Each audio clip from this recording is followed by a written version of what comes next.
Okay. So, illustrate a statistical method to define the IDF curve. So, first of all, we need to understand which is an IDF curve. So, this is intensity, duration,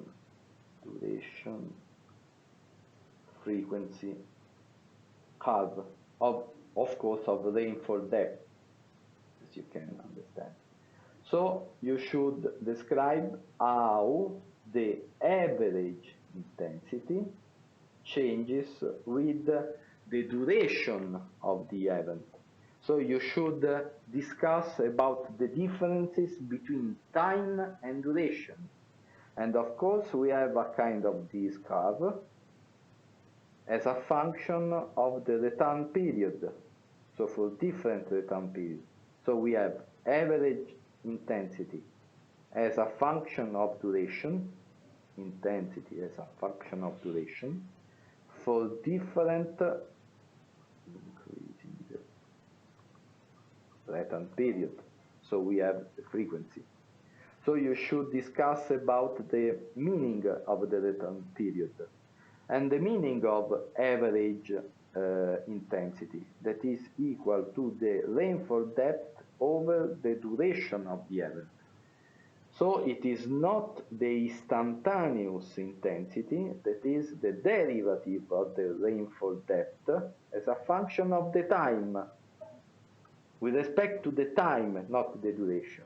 So this is the average intensity, this is the instantaneous intensity, and they are different from a practical point of view. Here we are talking about IDF curves. Here we are talking about litographs. But how we can define the average intensity? You should remember,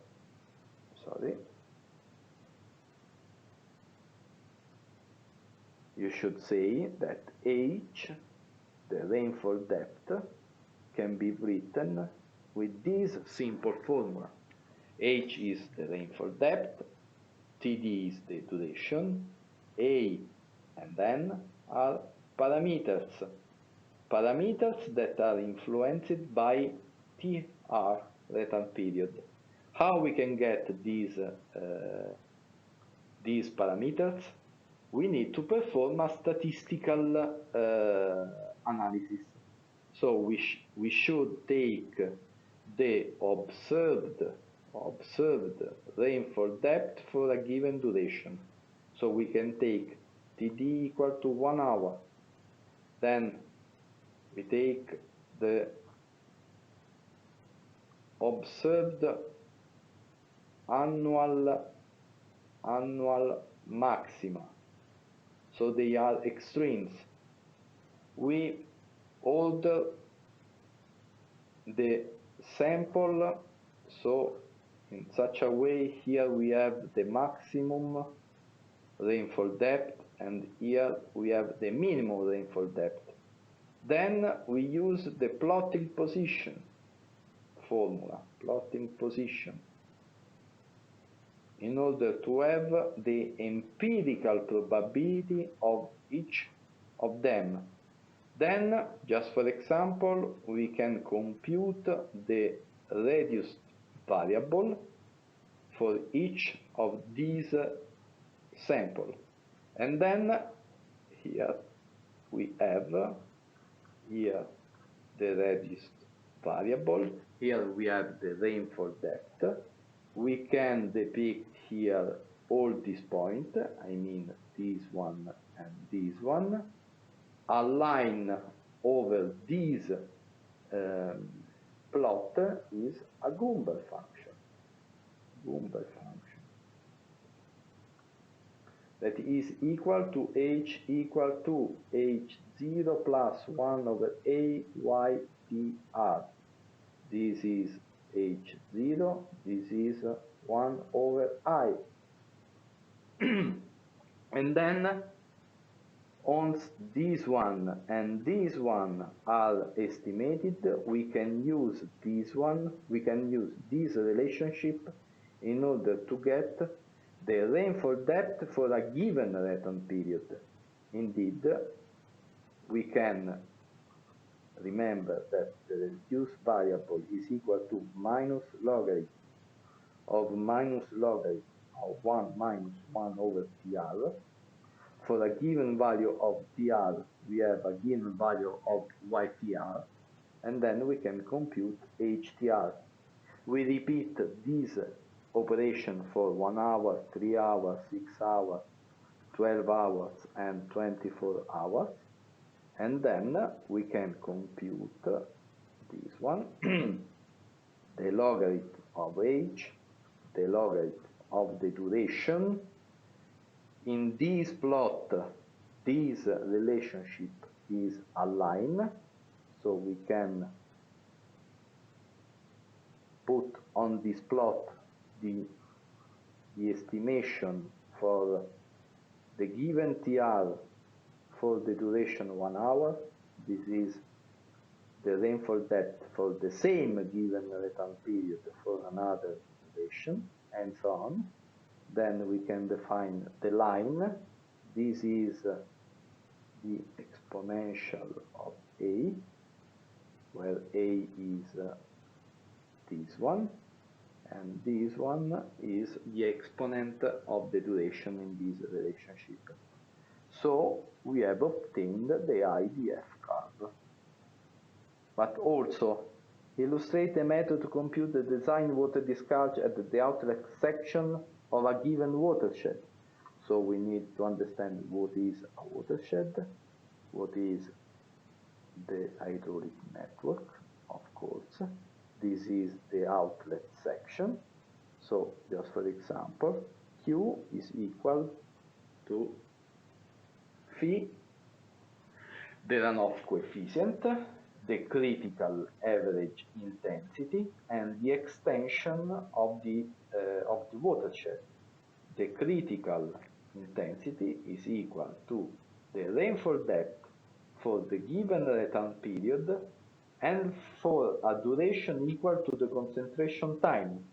So you should discuss about the concentration time, the time needed to the droplet fallen into the farthest point from the downstream section to reach the downstream section. Concentration time, and we can use just for example the Giandotti formula.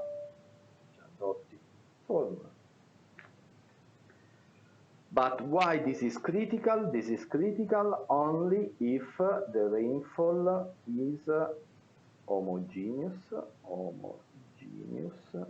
and constant. So it does not change with space and time.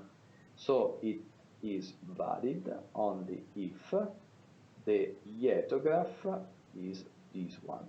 Now this is the time and this is the duration of the event, and this is a rectangular hyetograph. How we can define the runoff coefficient in depending on the land use of the watershed, but also you could talk about the SGS method, that is almost from a conceptual point of view the same from this rational kinematic method, and so forth. Another kind of problem can be illustrate the method to compute the design hydrograph, not water discharge directly, but hydrograph. So you should describe what is a hydrograph. So here we have the time. We do not aim to estimate the maximum value of the water discharge only, but also the temporal variation of the water discharge. So you should talk about linear system theory. So you should talk about the instantaneous response function, so what it is, but also the unit hydrograph. So you could talk about the SGS method, I mean what we called the M&MoCS unit hydrograph, and then you should talk about the discrete convolution integral. I mean Un is equal to the summation over m of Pm Un minus m plus 1. So you should discuss also the physical meaning of this relationship. As you can realize, to answer to this question, I think that you need at least 20 minutes to describe all these aspects. And then once the hydrograph, that is this one, is computed, then we can get the maximum value of the water discharge, that is Qmax. And you should underline that it is valid also for non-constant yetograph.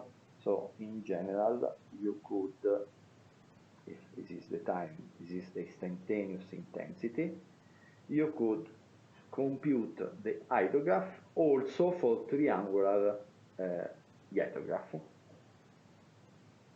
But also illustrate the method to design a coastal structure, and you can select if a vertical breakwater or a rubble mound breakwater. Actually, I don't ask to you the detail of the structure, of course. It suffices to say that the rubble mound breakwater is made of an armor layer and a core, and the design criteria is aimed to define the dimensions, the size of the elements that compose the armor layer, and then you should start from an offshore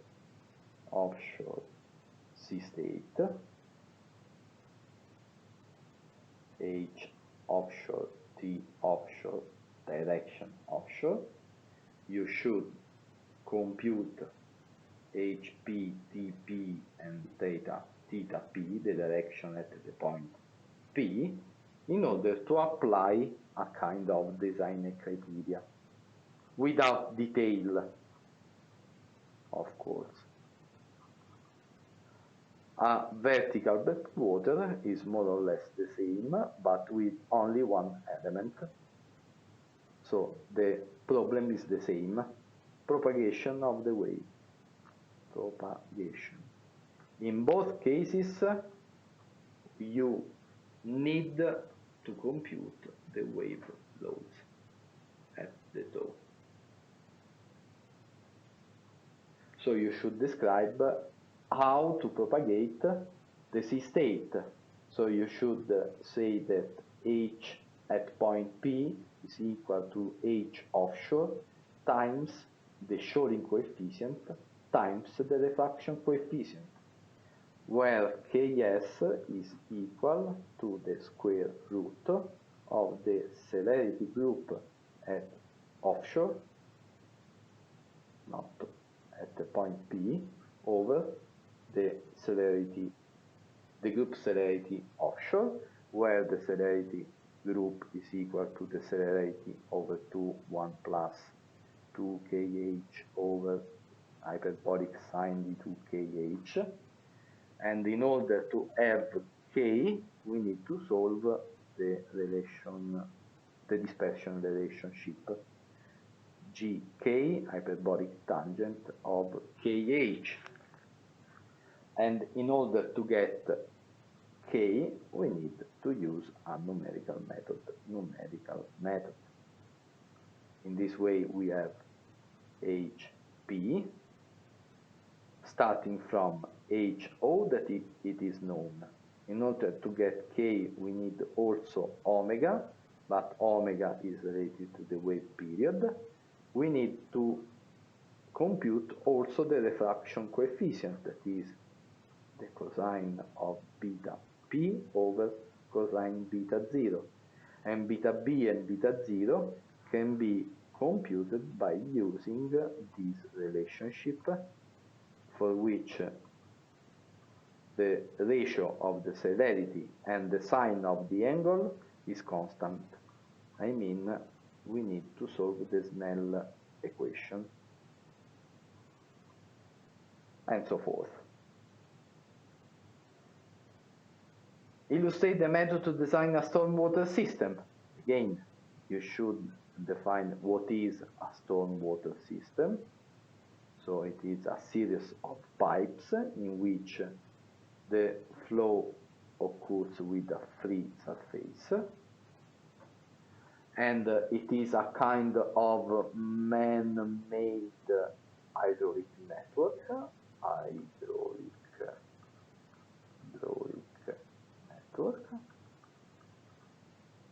and at the early stage of the design,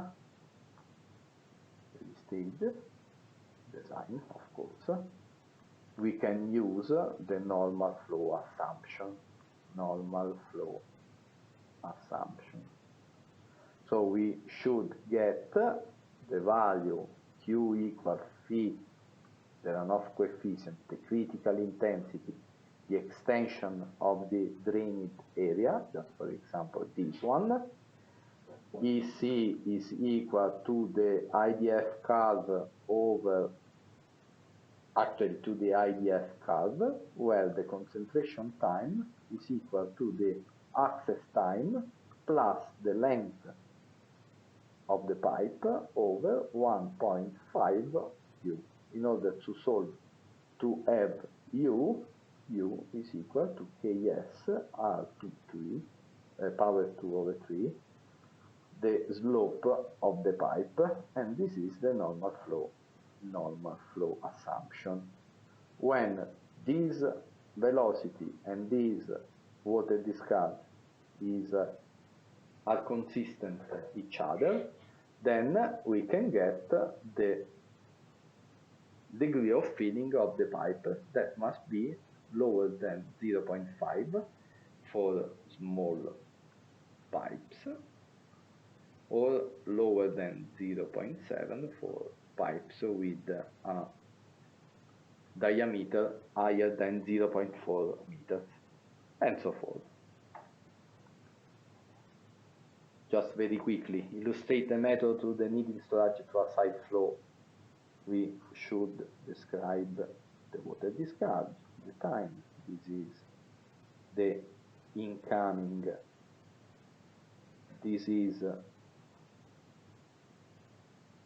the water discharge that continues to flow downstream, then this is the volume of the flat bound reservoir.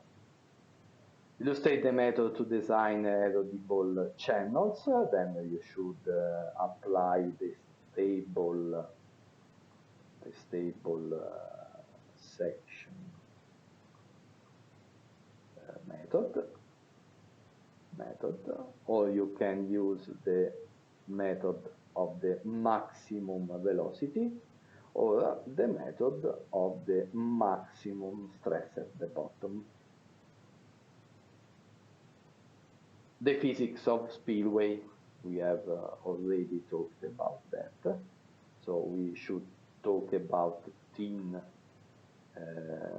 wear, the Badgen wear, and then you should talk about the pressure, that is a function of the effective hydraulic head with respect to the design hydraulic head. And it's enough. I can say that the more or less the problems are those.